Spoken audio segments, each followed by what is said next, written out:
জাহান্নামে যেতে চাই না। আমি জাহান্নামের যোগ্য অনেক কাজ করেছি, কিন্তু এখন আমি থেমে যাচ্ছি। আর এটাই চূড়ান্ত। তারা হলেন আল্লাহর কাছে বিশেষ মানুষ, কারণ আল্লাহ জানেন এটা কতটা প্রলুব্ধকারী ছিল। আল্লাহ জানেন সেই আসক্তি কতটা শক্তিশালী ছিল।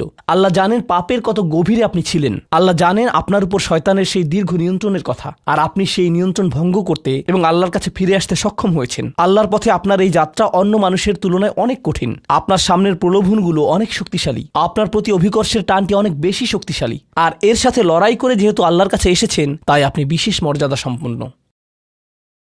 এটা মনে করবেন না যে আমি তাহাজ্জুদ পড়ি না তাই আমি অতটা ভালো না, অথবা আমি আরবি জানি না, বা আমি এখনো সম্পূর্ণ কোরআন পাঠ করিনি আর আমি তাজবিদের নিয়মগুলো জানি না। না না না না না, আপনার বিশেষত্ব এজন্য না যে আপনি 17 বার হজ করেছেন। আপনার জ্ঞান এবং ইবাদতের জন্য আপনি আল্লাহর কাছে বিশেষ না। আপনি আল্লাহর কাছে বিশেষ মর্যাদা সম্পন্ন, কারণ আপনি পাপ থেকে বেরিয়ে এসেছেন আর আপনি শুধু তার ভয়েই ভীত। এটাই আপনাকে আল্লাহর কাছে বিশেষ মর্যাদা সম্পন্ন করে।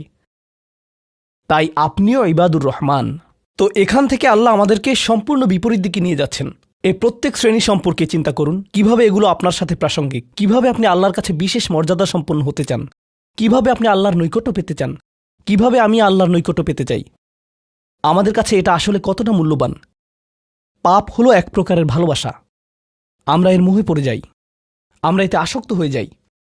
আর এই অনুচ্ছেদটি আসলে ভালোবাসার একটা প্রতিযোগিতা, কারণ আপনি ইন্দ্রিয় সুখ ভালোবাসেন, আপনি এই পাপগুলোকে ভালোবাসেন, আর আপনি তা ছাড়তে চান না, কারণ এতে আপনার সুখানুভূতি নষ্ট হবে। আর অন্যদিকে আল্লাহ বলছেন, আমি আমার নিজের দ্বারা সেই সুখকে প্রতিস্থাপন করে দিব,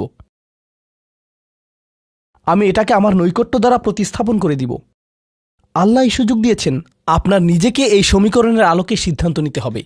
আপনি এই পরিস্থিতিতে পড়বেন, অন্য কেউ জানবে না, কেউ জানবে না যে আপনার মাথায় কি সংগ্রাম চলছে, কেউ জানবে না, শুধু আল্লাহ জানবেন।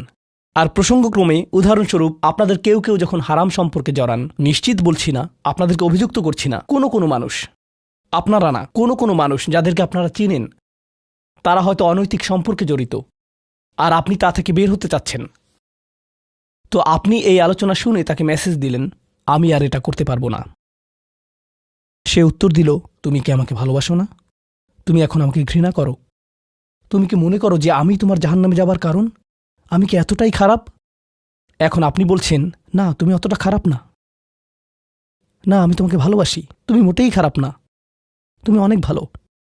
ঠিক আছে, যদি আমার সাথে সম্পর্ক সমাপ্ত করতে চাও, আজকে রাতে আমার সাথে দেখা করো, আর আমার মুখের সামনে এটা শেষ করো। না, এটা